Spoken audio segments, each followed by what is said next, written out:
Chantal. Dare Woman, c'est une association dont l'objectif est d'accompagner et d'encourager les femmes à avoir plus d'audace pour s'accomplir dans leur vie et en particulier dans leur vie professionnelle. C'est une association qui a maintenant à peu près un an, qui a été fondée par Frédéric Picard-Le Bihan, qui est après 10 ans d'expérience à l'étranger. Elle a été marquée par la solidarité entre femmes et l'audace aussi, que ce soit aux États-Unis, en Californie, au Moyen-Orient. Et elle a voulu promouvoir cela par l'intermédiaire de son association qui compte maintenant une centaine d'adhérents et à peu près 500 sympathisants en France et à l'international, au Liban, aux USA, etc. Donc, pendant le confinement et depuis le 14 mars, eh bien, Dare Woman, dont normalement les actions reposent sur 3 points, ce sont les voyages à la rencontre de l'audace, les outils pour être plus audacieuse et les conférences inspirantes. Eh bien, avec bien sûr Frédéric, Dare Woman a dû changer son modèle pour s'adapter à cette période très particulière.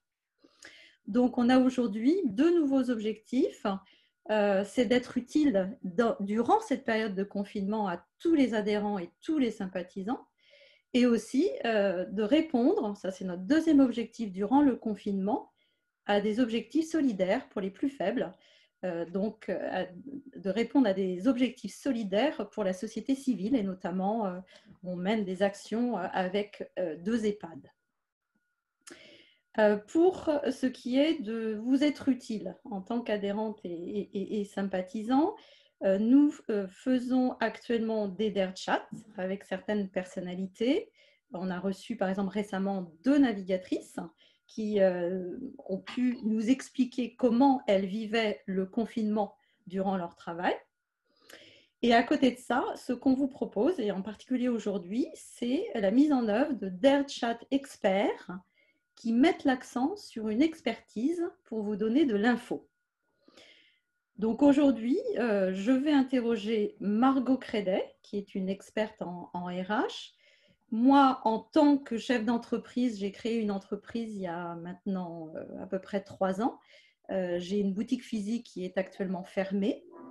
J'ai ma boutique en ligne qui fonctionne évidemment toujours, mais je suis impactée de plein fouet par les mesures gouvernementales. Avec Margot, nous allons faire le tour des dernières mesures prises par le gouvernement depuis la mise en confinement et voir comment elles s'appliquent le mieux possible pour vos entreprises. Alors, je suppose que maintenant, vous êtes connectés. Oui, je vois du monde qui arrive. Margot, bonjour. Bonjour Anne-Sophie. Je suis ravie de te retrouver aujourd'hui pour ce premier Dare Chat expert. Comment vas-tu? Très bien, très bien. Tout d'abord, un grand merci pour ton invitation à ce Dare Chat expert.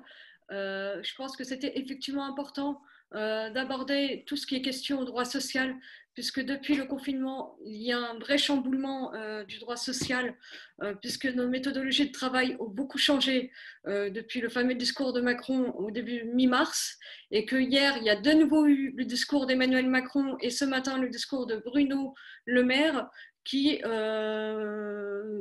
nous incite à privilégier en tous les cas toutes les mesures possibles, tous les leviers possibles pour mener au mieux notre vie socio-économique à l'heure actuelle en période de crise sanitaire.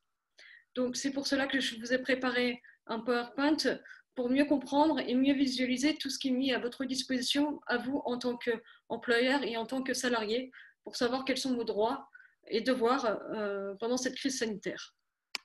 Très bien, c'est vrai que bon, on a maintenant une date de fin du confinement, mais que un certain nombre de mesures qui ont été annoncées au démarrage du confinement vont continuer, et donc nous les évoquons aujourd'hui pour vous aider, vous, en tant qu'entrepreneur, à être plus efficace pour les comprendre et les mettre en œuvre. Voilà. Donc, dans ce cadre-là, on va aborder plusieurs questions en lien avec la crise sanitaire, donc le Covid-19.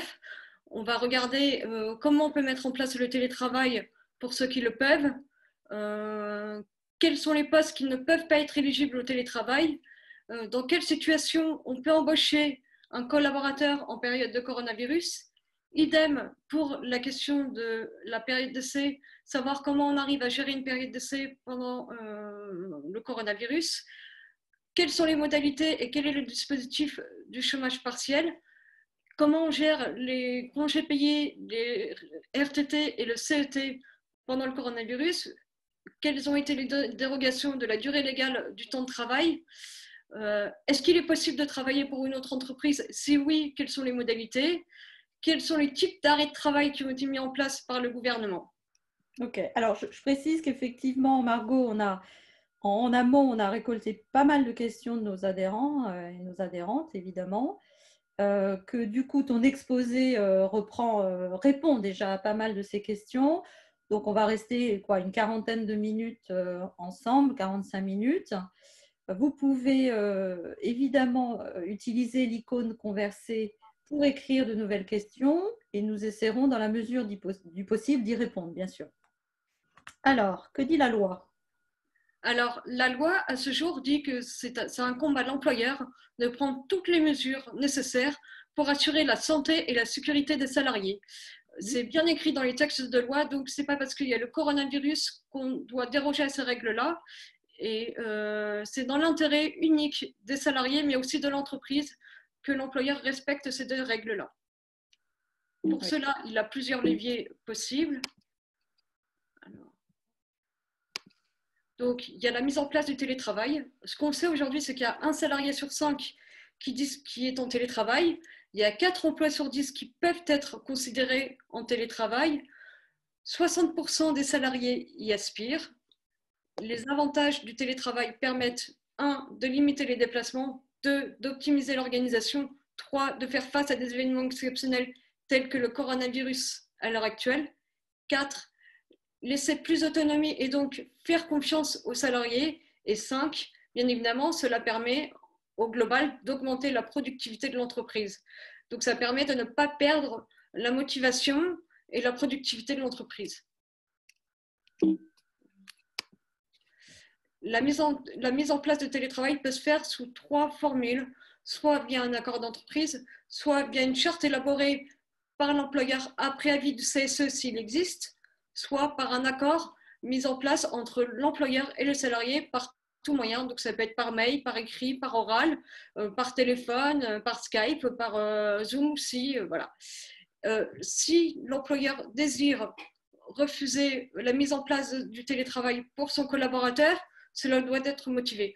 On peut imaginer par exemple que dans l'industrie agroalimentaire, les postes de caissière ne peuvent pas être en télétravail, y compris par exemple les postiers, vu que leur job c'est de déposer des courriers dans les boîtes aux lettres, c'est impossible de les placer dans le module de télétravail. Oui, on imagine bien que tous les métiers ne peuvent pas s'effectuer en télétravail, mais donc ça nécessite un accord de branche? Non, c'est un accord d'entreprise au départ.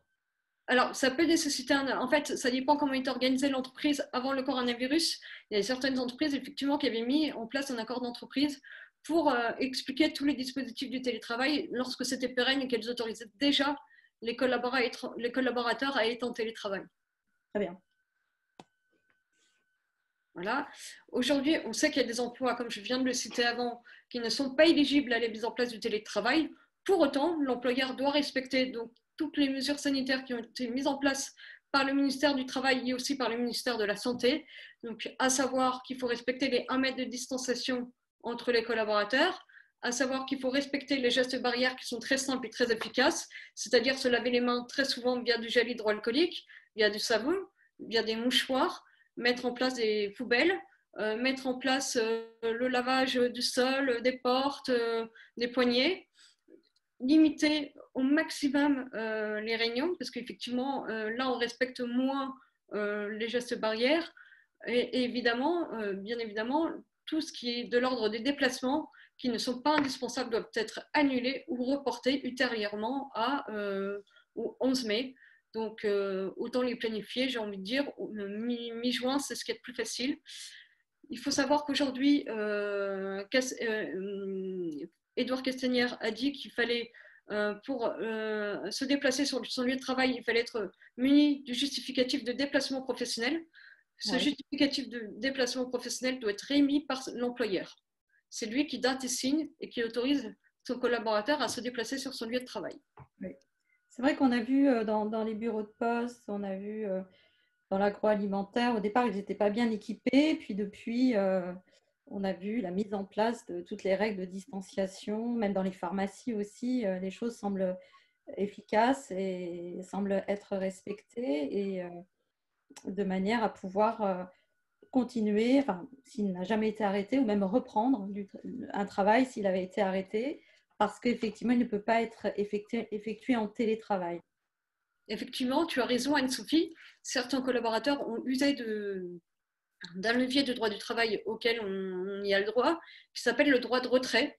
Ils ont décidé de ne plus aller sur leur lieu de travail parce qu'ils supposaient qu'il y avait un danger imminent et grave pour leur santé et leur sécurité. Donc, c'est leur droit de ne pas se déplacer sur leur lieu de travail. Donc, soit, alors après, c'est un avis très personnel de la part de l'employeur, soit l'employeur a effectivement mis tous les moyens en place et donc peut décider de ne pas le rémunérer pendant ce moment-là et dans ce cas-là, ça peut être considéré comme un licenciement à l'avenir pour cause réelle et sérieuse. Soit l'employeur se rend compte qu'il a fait quelques erreurs et quelques bêtises, mais qu'il est prêt à pallier à ça. Donc, il rémunère ses collaborateurs le temps de mettre tous les dispositifs en place de sécurisation pour les collaborateurs. Très bien. C'est ce qu'on a vu effectivement dans certains domaines de la vie. Alors, effectivement, donc, de ce que je disais tout à l'heure, on a entendu beaucoup de questions sur l'embauche pendant le coronavirus, parce qu'effectivement, on sait que c'est difficile d'accueillir un collaborateur quand on n'est plus sur son lieu de travail, quand on est en télétravail, quand on est à distance, et que malheureusement, on a signé parfois un contrat de travail ou une promesse d'embauche par les deux parties avant que le coronavirus démarre. Donc, il y a deux possibilités à l'heure actuelle. Soit le collaborateur peut prendre son poste à la date convenue, donc via une activité normale parce qu'on a du travail à le fournir et qu'il peut aller sur son poste de travail puisqu'on a toutes les mesures de distanciation sociale qui sont respectées, soit par le télétravail, mais dans ce cas-là, il faut s'assurer de pouvoir lui fournir un PC et une connexion Internet pour qu'il puisse travailler normalement, soit par le chômage partiel parce qu'on a très peu d'activités et dans ce cas-là, le nouveau collaborateur peut bénéficier du chômage partiel. Ah oui. L'autre posture qu'on peut avoir, c'est se dire c'est plus compliqué d'intégrer le collaborateur, je ne suis pas à l'aise de l'accueillir parce que effectivement le télétravail à distance, ce n'est pas la meilleure option pour intégrer un collaborateur. Dans ce cas-là, je peux passer par ce qu'on appelle un document qui est un avenant entre les deux parties pour repousser la date d'embauche. Dans ce cas-là, j'encourage l'employeur à repousser la date d'embauche au mois de juin, ce qu'il y a de plus facile, puisque a priori, d'après ce qu'on a entendu hier soir et ce matin, on pourrait espérer une reprise d'activité en douce au mois de juin. Et dans ce cas-là, le salarié qui a été démissionnaire de son précédent poste peut intégrer son entreprise, mais peut intégrer sa future entreprise, mais pendant ce temps-là, elle a le droit de bénéficier de l'allocation de chômage. Donc, elle n'est pas trop perdante, elle n'est pas sans revenu pendant ce temps-là. Oui, non, mais c'est vrai que le gouvernement s'est vraiment adapté, fait du sur-mesure pour permettre, nous, en tant qu'employeurs, à faire du management presque à l'heure, à la journée, au mois. Et là, si j'ai un salarié qui arrive bien en cours de route durant cette période de confinement, bah, j'ai quand même beaucoup de souplesse et pas mal d'outils à ma disposition. Effectivement. Merci pour cet éclairage, Margot. Alors, suite à une période d'embauche, on sait très bien qu'il y a la question de la période d'essai. La période d'essai peut être conditionnée à la réussite ou à l'accord des deux parties. Donc, le premier module que je vous présente, c'est l'employeur et le salarié sont d'accord pour pouvoir continuer la période d'essai, donc valide la période d'essai. L'employeur veut continuer la période d'essai, mais le salarié n'est pas satisfait, donc rompre la période d'essai, ça c'est toujours valable. L'employeur n'est pas satisfait des compétences de son salarié, donc il décide lui aussi de rompre la période d'essai. Tous les cas de figure sont possibles. Sauf que, comme avant. Comme avant. Sauf qu'aujourd'hui, un employeur peut être tenté, mais même plus que tenté, peut avoir envie de mettre fin à la période d'essai de son collaborateur en disant bah, c'est compliqué d'évaluer les compétences de mon collaborateur et de toute façon, je suis en perte d'économie et le coronavirus me complique beaucoup le travail. Donc, je vais aller à l'essentiel, je vais rompre sa période d'essai, c'est ce qui est le plus facile. Sauf que là, si on rentre dans ce cadre-là, la rupture de la période d'essai peut être considérée comme abusive, puisque la période d'essai ne peut évaluer que les compétences du collaborateur. Voilà. Par contre, ce qui est bon à savoir, c'est que la période d'essai peut être suspendue si on est en chômage partiel, si on est en arrêt pour maladie, en arrêt de travail pour maladie, ou alors si on est en arrêt de travail pour garde d'enfants de moins de 16 ans et pour les personnes vulnérables. Là-dessus, la période d'essai est suspendue. Donc on a le temps de reprendre, d'attendre le retour du collaborateur pour évaluer ses compétences en temps et en heure. La dernière, les mesures, ces périodes d'essai suspendues, là, les mesures dont tu parles, c'est lié au coronavirus. Ça peut être dû au coronavirus, mais ça peut être dû aussi à une situation économique. Un employeur qui se rend compte qu'il ne va pas tenir le choc et qui se dit bah, c'est plus facile de passer par ce cadre-là. Très bien, ok. Et quand je dis rupture abusive, ça peut être reconnu comme un licenciement ultérieurement après. Il faut faire très attention. Ça peut être qualifié derrière, oui. Voilà. Donc, là, je vous ai trouvé une très belle image prise au ministère, sur le site du ministère du Travail qui explique plutôt très bien quels sont les dispositifs, comment on peut être éligible au chômage partiel, quelles sont les modalités pour pouvoir en bénéficier.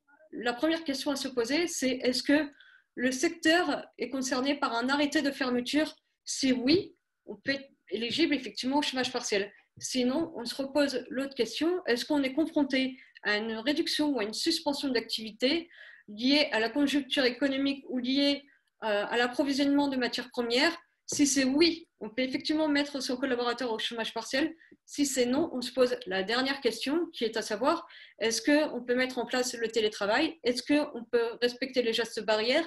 Est-ce que toutes ces mesures-là sont prises en compte ou pas? Si on ne peut pas, effectivement, on peut mettre ses collaborateurs au chômage partiel. Si oui, dans ce cas-là, on ne bénéficie pas du chômage partiel, mais on travaille normalement avec les mesures de sécurité mises en place. Donc ça, c'est le site du gouvernement, c'est un site qu'on peut consulter C'est un site que vous pouvez tout à fait consulter sur Internet. Vous tapez ministère du Travail et vous allez retrouver tout le dispositif qui s'appelle le dispositif de chômage partiel. Et oui, c'est très bien expliqué, y compris pour le grand public. Très bien. Donc, suite à ça, ce qu'il faut savoir, c'est que pendant le chômage partiel, le contrat de travail est temporairement suspendu, donc il n'est pas rompu. Donc, on peut reprendre, une fois que l'activité économique redémarre, on a bien ses salariés, ses compétences qui font partie de l'effectif de l'entreprise. On ne perd pas toutes ces bonnes compétences par crainte, par peur de faillite, de management de ses collaborateurs, etc. Ouais.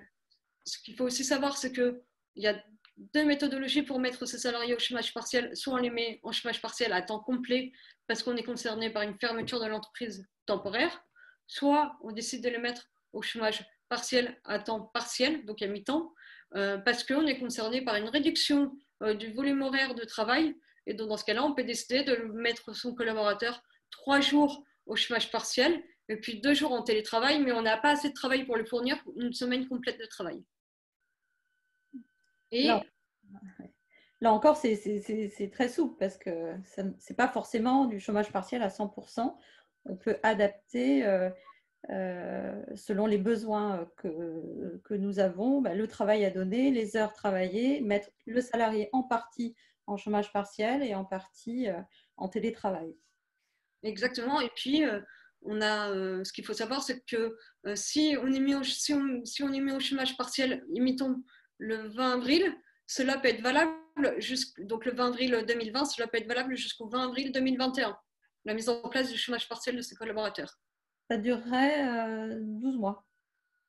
Voilà.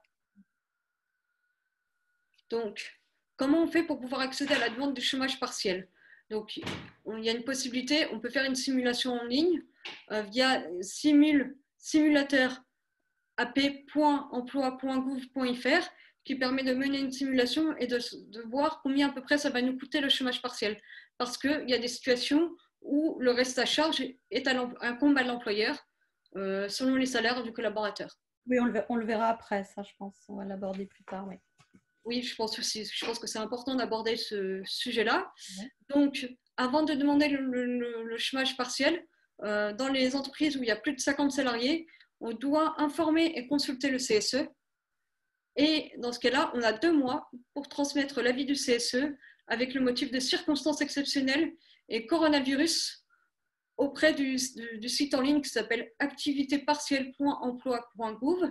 Et quand on fait cette demande-là en ligne, on doit préciser quelles sont les circonstances qui sont à l'origine économique de la demande, quelle est la période prévisible de sous-emploi, le nombre de salariés qui sont concernés, parce qu'on peut imaginer que toute l'entreprise n'est pas concernée par la mise en place du chômage partiel. Mettons sur un effectif de 500 collaborateurs, on peut avoir seulement 200 collaborateurs qui peuvent être impactés par le chômage partiel, et bien évidemment le nombre d'heures chômées prévisionnelles.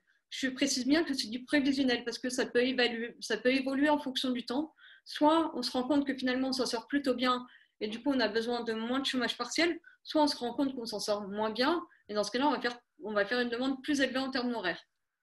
C'est-à-dire que jusqu'à présent, on naviguait quand même un peu à vue par rapport à la date de fin du confinement. Je ne sais pas si ça nous donnera des possibilités de nous projeter vraiment très, très précisément, mais en tout cas, c'est un levier que nous avons et une souplesse. Ce n'est qu'un prévisionnel. Exactement. Et comme on n'est pas sûr, que c'est la première fois qu'on vit une crise sanitaire, on découvre un peu les actions au fur et à mesure et on apprend aussi des mesures de droit social au fur et à mesure. Donc, on n'est pas expert non plus, même le gouvernement n'est pas expert sur ce point-là, donc évolue en fonction de la demande, en fonction du questionnement qu'ils ont, en fonction des possibilités qu'on peut avoir, en fonction du budget qu'on a au niveau de la France donc, et au niveau de l'Europe aussi. Donc voilà, on avance à petits pas. Ouais. Alors là, j'ai résumé la partie financière, en tout cas, du chômage partiel. Ce qu'il faut savoir, c'est que l'indemnité que l'employeur doit verser à son salarié quand il le place en chômage partiel, c'est 70% de sa rémunération brute antérieure, ce qui correspond à peu près à 84% de son salaire net. Bien évidemment, cette rémunération-là est exonérée des charges sociales, mais reste cependant soumise au CSG et au CRDS, et bien évidemment à l'impôt sur le revenu. Sinon, ce serait trop facile. On ne peut pas avoir le beurre, l'argent du beurre et la crémaillère. Ce serait trop chouette. Et l'employeur, bien évidemment, est ensuite remboursé via une allocation qui est versée par l'UNEDIC et par l'État. L'État et l'UNEDIC remboursent 70% de la rémunération brute antérieure du collaborateur dans la limite de 4,5 fois le SMIC, mais avec un minimum de 8,03 par heure chômée par salarié. Alors là j'ai une question là-dessus parce qu'effectivement, 70% de la rémunération, c'est 70% de la rémunération brute antérieure dans la limite de 4,5 fois le SMIC. Alors, j'ai par exemple un salarié dont la rémunération est de 6 000 € brut mensuels. Alors, donc, si le salarié a une rémunération de 6 000 € brut mensuel, donc ça dépasse le plafond. Il y aura une partie comment ça va être ventilé? Alors, comment ça va être ventilé? Ça veut dire que l'employeur va payer 70% des 6 000 € bruts du collaborateur, Ouais. mais il ne va pas se faire rembourser 6 000 € bruts de la part de l'État, il va se faire rembourser à hauteur de 5 480,59 € de la part de l'État. Et après, sur les 70% qu'il a versé au collaborateur, c'est l'entreprise qui supporte le différentiel. C'est un effort qu'on demande aux entreprises, en tout cas, parce qu'il y a déjà une grosse aide d'apporter par la contribution de l'État et de l'UNEDIC. Et évidemment, la demande de remboursement se fait chaque mois sur le site activitépartielle.emploi.gouv et en moyenne, c'est remboursé dans les 12 jours suite à la demande par l'agence de services et de paiement. Ce qui est plutôt rapide. Ce qui est plutôt, on va reconnaître, très rapide de la part de nos autorités publiques. Donc, évidemment, il y a quelques contraintes, on va dire un peu administratives, concernant le chômage partiel. Il faut mentionner, évidemment, sur les bulletins de paye, l'absence du salarié au titre du chômage de l'activité partielle, le nombre d'heures qui ont été chômées, le taux appliqué et le montant de l'indemnité. Bien évidemment, quand on a été mis assez vite en crise sanitaire et qu'on n'a pas encore eu toutes les mesures à ce moment-là, je prends l'exemple du mois de mars, je sais qu'il y avait pour certaines entreprises, c'était un peu délicat de signaler ça sur les bulletins de paye. Donc, ce qu'a prévu le gouvernement, c'est que l'entreprise a 12 mois pour se mettre à jour sur les bulletins de paye de ses collaborateurs. D'accord, donc remettre à jour sur les bulletins suivants, puisqu'effectivement, on a souvent des logiciels d'édition de bulletins de paie. Et, on a très bien pu rendre les premiers bulletins sans toutes les mentions. Du moment que c'est remis à jour dans les prochains mois, il n'y a pas de souci. Exactement. Et puis après, on doit déclarer au DSN, donc on a 2 actions à mener auprès du DSN, c'est déclarer évidemment les cotisations au régime général et au régime agricole, et puis c'est aussi déclarer la situation des salariés pour préciser qu'ils ont bien été mis en chômage partiel à ce moment-là. D'accord. Okay. Il faut bien y penser. Alors, effectivement, on peut se dire que pendant le chômage partiel, on peut être tenté. On avait une question sur des personnes qui se sont mises, enfin qui sont en chômage partiel et qui devaient suivre une formation et ont envie de suivre cette formation et d'en faire la demande. Alors, qu'est-ce qui peut se passer? Est-ce que c'est possible? Oui, c'est possible. Et c'est ce que demande le gouvernement. En tout cas, ils incitent fortement à ce qu'on forme les salariés qui sont au chômage partiel, puisque ça permet d'investir dans les compétences. Pour cela, on peut bénéficier de ce qu'on appelle le FNE formation. L'avantage de ce dispositif-là, c'est que les coûts sont pris en charge à 100%, les coûts pédagogiques sont pris en charge à 100% par l'État. Et après, au niveau administratif, c'est une convention qui est conclue entre la directe et l'entreprise. Ce que je n'ai pas précisé il y a 30 secondes, c'est que, bien évidemment, le salarié reste rémunéré à hauteur de 70% de sa rémunération antérieure brute pendant le dispositif de chômage partiel. Il n'est pas à hauteur de 100% comme ça pouvait être le cas avant. Oui. Et c'est la seule nuance qui a été apportée.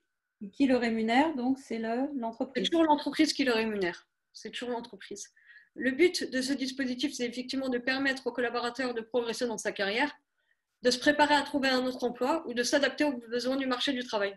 Parce qu'on peut imaginer que, comme on peut voir dans certaines entreprises, les activités ont été réorientées. Je vais prendre LVMH qui d'habitude produit par exemple des parfums. Là, pendant le chômage partiel, ils se sont tournés vers la fabrication du gel hydroalcoolique. Oui. Donc je peux imaginer qu'il peut y avoir besoin de se remettre à jour ses compétences pharmaceutiques, pharmacologiques, pharmacovigilance. Donc on pourrait avoir besoin de mobiliser les compétences du salarié, mais en les mettant à jour. Et donc, bien évidemment, ces formations doivent être éligibles au titre ou au diplôme qui soit inscrit au RNCP. Et dans ce cas-là, ou alors, ça peut être une classification qui est reconnue dans une convention collective nationale de branche ou un secteur d'activité précis. Alors, là, j'attire votre vigilance. Grand questionnement. Qu'est-ce que je risque si je mets mes salariés en chômage partiel et que je leur fais faire du télétravail en fait? Est-ce que si on décide de mettre ses salariés au chômage partiel à temps plein et en même temps en télétravail, bien évidemment que c'est une fraude. Je n'incite absolument pas à mener ce genre de pratique, puisque de toute façon, Muriel Pénicaud et le gouvernement ont longuement parlé à travers les médias, que ce soit en ligne ou la presse journalistique. Ils ont été assez clairs là-dessus qu'il y aurait des sanctions menées à la fin, qui vont contrôler toutes les entreprises qui ont fraudé. Donc, si on fraude, on risque de devoir rembourser toutes les sommes qu'on a perçues au titre du chômage partiel. Oui. Bien évidemment, la deuxième sanction qui s'ajoute à cela, c'est l'interdiction de bénéficier pendant les 5 prochaines années de toutes les aides publiques. Et la dernière sanction, c'est 30 000 € d'amende plus 2 ans d'emprisonnement. Donc, c'est du pénal. Ça reste du pénal. Donc, je n'incite personne à rentrer dans ce dispositif-là ou dans l'envie de frauder. Vaut mieux respecter les règles du jeu parce qu'on ne peut pas avoir les moyens de travailler, bénéficier de ça. Éthiquement, ce n'est pas possible. On peut pas. Quand on voit qu'il y a des restaurateurs, des hôteliers qui sont en train de couler des gens du festival qui se demandent comment ils vont pouvoir organiser les événements qui ne pourront pas l'organiser et que pour eux, ça va être une catastrophe parce que ça va être cet été et ça concerne des centaines de milliers de personnes. On ne peut pas faire ça à côté de ces gens-là. Oui, bah c'est bien clair. On en prend bonne note, nous, les Voilà. entrepreneurs, oui. Alors, bien évidemment, le gouvernement a aussi mis d'autres dispositifs en place. Donc, il a autorisé la prolongation, enfin, le fait de pouvoir imposer ou de pouvoir modifier les dates de congé payées des RTT et des CET. Pourquoi est-ce que j'ai créé 2 colonnes? C'est parce que l'approche n'est pas forcément la même au départ. Même si le délai de prévenance dans les 2 cas est de 1 jour franc, l'approche n'est pas exactement la même. Pour les congés payés, il faut pouvoir bénéficier d'un accord collectif ou d'un accord de branche pour pouvoir imposer 6 jours de congés payés max pour les collaborateurs. Concernant les RTT et les CET, c'est une décision unilatérale de l'employeur, donc il n'a pas à avoir d'accord, ou il n'a pas à demander l'avis du collaborateur. Et là, il peut imposer jusqu'à 10 jours au total. Oui, Donc, mais à peu près 3 semaines de la combinaison entre les congés payés, les RTT et les CET, pour pouvoir soulager l'entreprise. il vaut mieux le faire avant de mettre les salariés en chômage partiel ou parce C'est ce que que demande le gouvernement, idéalement, oui. C'est ce qui est le plus facile, c'est de demander de faire ça avant. bon et là par exemple bon la période étant bien avancée, il y a quand La même période est bien avancée. Après, comme ce que je disais tout à l'heure, c'est que si on est déjà en chômage partiel, on a la possibilité de demander à ses collaborateurs de prendre du congé payé ou des RTT ou des CET. Et oui. dans ce cas-là, les jours où ils sont en congé payé, RTT, CET, on ne comptabilise pas ça comme du chômage partiel auprès des instances quand on demande l'allocation par rapport à ça. C'est ça, hein. Dans la déclaration, bah, il y a un moment où par les Exact, les CET ou le CP, le salarié est payé à 100% et ensuite on remet le salarié en chômage partiel et il est rémunéré 70% de son salaire brut. exactement. Ok. Alors, il y a d'autres mesures qui ont été prises dans les ordonnances récemment. On a allongé la durée de travail, on a explosé les plafonds qui existaient jusqu'à aujourd'hui dans le droit du travail. Ce qu'il faut savoir, c'est que les secteurs d'activité qui sont nécessaires à la sécurité de la nation et à la continuité de la vie économique et sociale, il n'y a qu'eux qui peuvent déroger aux durées du travail. Donc, par exemple, les durées quotidiennes concernant les heures de nuit et de jour, on passe à 12 heures. Sachant que pour la nuit, on a le droit à du repos compensateur en plus. Pour la durée hebdomadaire, là, on passe à 60 heures. Le repos quotidien est diminué à 9 heures, mais on compense avec du repos compensateur. L'amplitude maximale de travail sur 12 semaines passe à 48 heures pour les horaires de jour et passe à 44 heures pour les horaires de nuit. Alors, il y a quand même des conditions à respecter dans ce cadre-là. On ne fait pas tout et n'importe quoi. On doit quand même informer le CSE et la directe qu'on va dépasser les plafonds dans ce genre de situation. Donc, tu peux nous citer des domaines là, qui tournent à plein en ce moment, à plein régime. Enfin, on les imagine un Alors, peu. aujourd'hui, on peut imaginer que l'industrie agroalimentaire peut être concernée par cette mesure-là parce qu'il faut bien se nourrir à la fin. Mhm. Donc, on peut avoir besoin que les salariés qui travaillent dans les usines travaillent plus pour pouvoir répondre aux besoins de consommation de la France, y compris pour l'industrie pharmaceutique. Comme il y a une grosse demande de la part des hôpitaux pour pouvoir mieux soigner les personnes qui sont en réanimation, effectivement, on peut demander à ce que les gens travaillent plus. Donc, durée hebdomadaire maximale a été augmentée jusqu'à 60 heures de travail. C'est effectivement Exactement. remarquable. Voilà. Alors, je n'ai pas précisé, bien évidemment, les heures, je n'ai pas précisé sur le PowerPoint, mais les heures de travail en plus, si on fait pas 35, si on a un contrat de travail qui est à 35 heures de travail par semaine, mais qu'on passe à 60 heures par semaine, bien évidemment qu'on le paye en heures sup avec les majorations qui vont avec. Donc là, il n'y a pas d'exception de fait. Okay. Voilà. Et après, donc j'avais imaginé qu'on pouvait aussi avoir envie de travailler pendant le chômage partiel ou sous une autre formule. Donc, ce qu'il faut savoir, c'est que quand on est au chômage partiel, on peut effectivement travailler pour un autre employeur, si on est au chômage partiel à temps plein. Par contre, il ne faut pas avoir de clause d'exclusivité. Il faut respecter sa clause de non-concurrence Il faut respecter la durée maximale de travail, bien évidemment. En revanche, ce qu'on lui demande, c'est d'informer son employeur, de préciser le nom de son nouvel employeur à son employeur et d'indiquer la durée prévisionnelle de travail ainsi que la durée hebdomadaire du travail. L'avantage pour ce salarié qui se retrouve dans ce genre de situation, c'est qu'il peut cumuler son indemnité de chômage partiel avec la rémunération de son employeur temporaire. Donc c'est un sacré avantage financier. Oui, on peut imaginer qu'il y ait quand même des gens un peu en difficulté, qui aient des salaires assez faibles et des coûts supplémentaires avec des familles à la maison ou autres.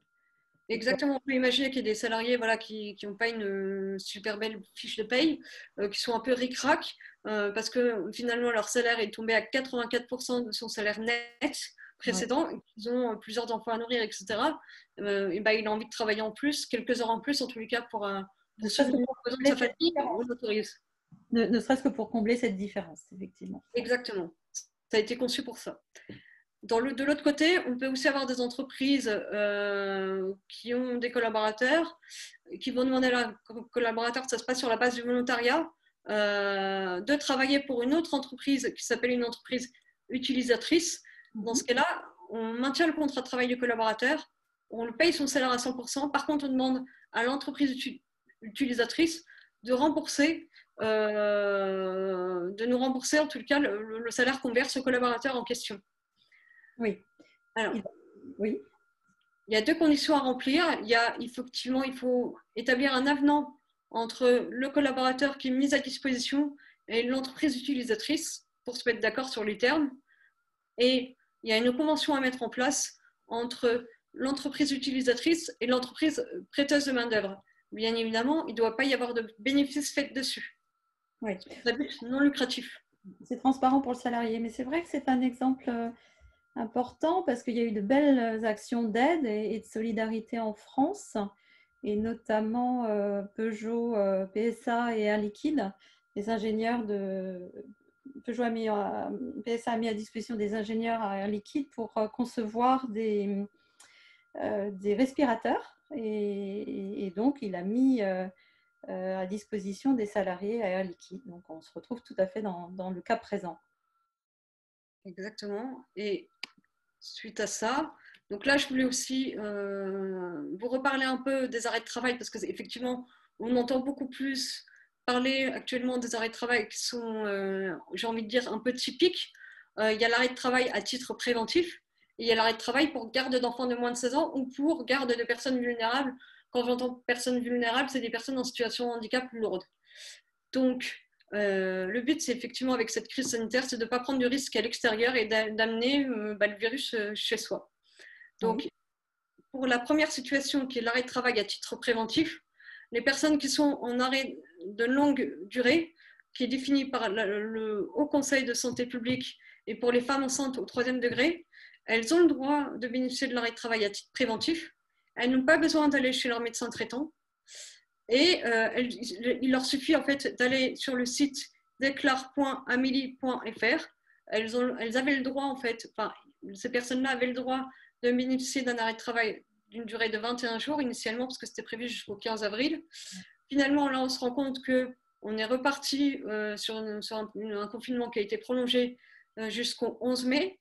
Donc, c'est pour ça que le gouvernement a remodulé un peu son texte là-dessus, et ils ont décidé que c'est renouvelable tant que les consignes sanitaires sont maintenues. Et bien évidemment, il y a juste un petit effort à faire, c'est d'envoyer le volet 3 de l'arrêt de travail à l'employeur sous 8 jours. Donc, c'est tout ce qu'on lui demande. Et pour l'autre cadre, qui s'appelle l'arrêt de travail pour garde d'enfants, ça concerne qu'un seul parent à la fois. C'est des parents qui n'ont pas la possibilité de pouvoir faire du télétravail en gardant son enfant. Pour cela, il doit fournir effectivement une attestation à son employeur en fournissant le nom, le prénom, l'âge de l'enfant, ainsi que le nom de l'établissement scolaire où l'enfant était placé. Il n'y a aucune action à mener de la part du salarié. En fait, c'est à l'employeur, cette fois-ci, de mener la démarche sur déclare.amelie.fr.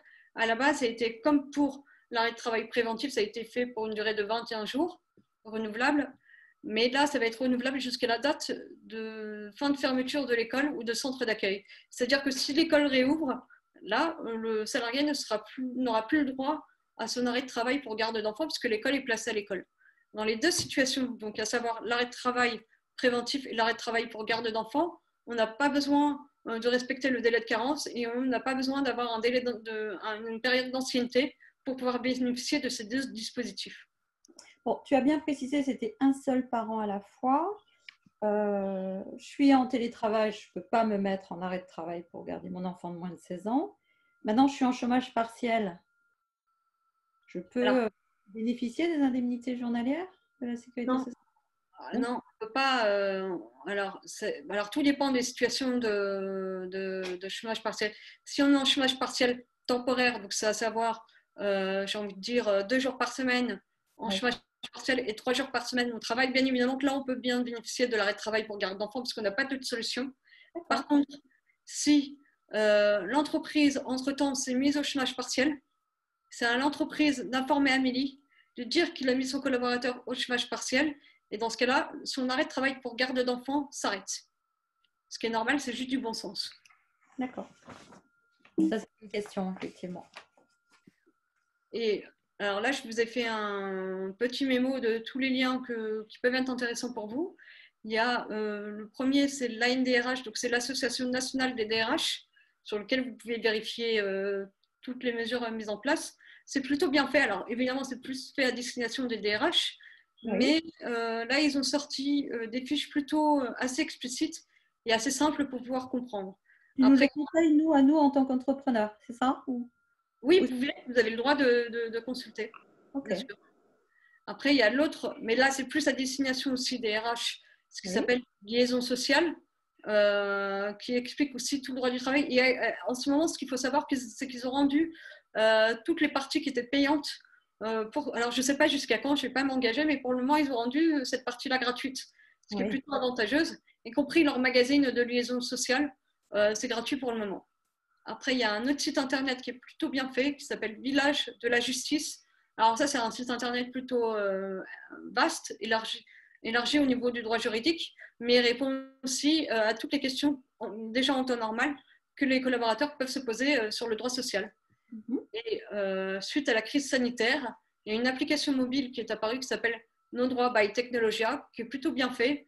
Moi, je l'ai téléchargé sur mon téléphone pour voir un peu les questions que pouvaient se poser les collaborateurs, parce que c'est des questions que les collaborateurs se posent directement sur l'application. Je pense que l'application choisit après les questions pour répondre de façon générique. Mais en tout cas, ça vaut le coup de le télécharger, de regarder ça. Et puis, par exemple, est-ce que c'est sur ce site-là qu'on peut retrouver des fiches décrivant les emplois et avec les mesures sanitaires à appliquer, les gestes barrières, etc., par métier? Est-ce que c'est des gouvernements? C'est pas sur ce site-là. D'ailleurs, j'ai oublié de vous le présenter, mais c'est pas grave. Effectivement, tu fais bien de m'en parler, Anne-Sophie. Oui. Ce qui est bon à savoir, c'est que le gouvernement, effectivement, a prévu pour certains types de postes des fiches emploi, des fiches métiers pour expliquer toutes les mesures sanitaires à prendre.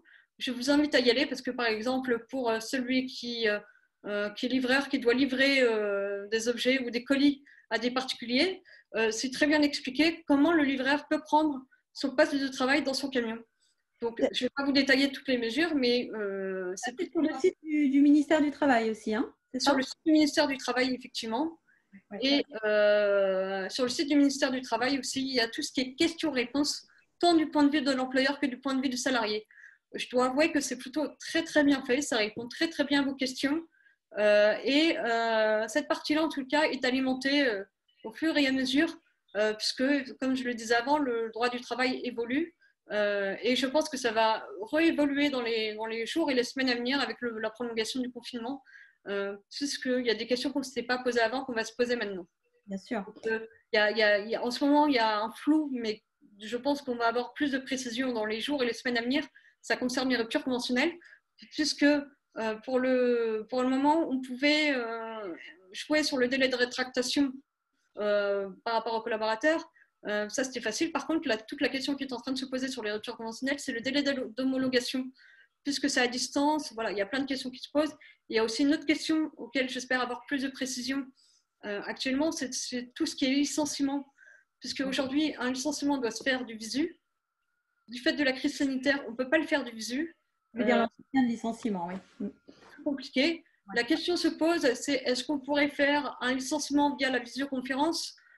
On attend des réponses là-dessus.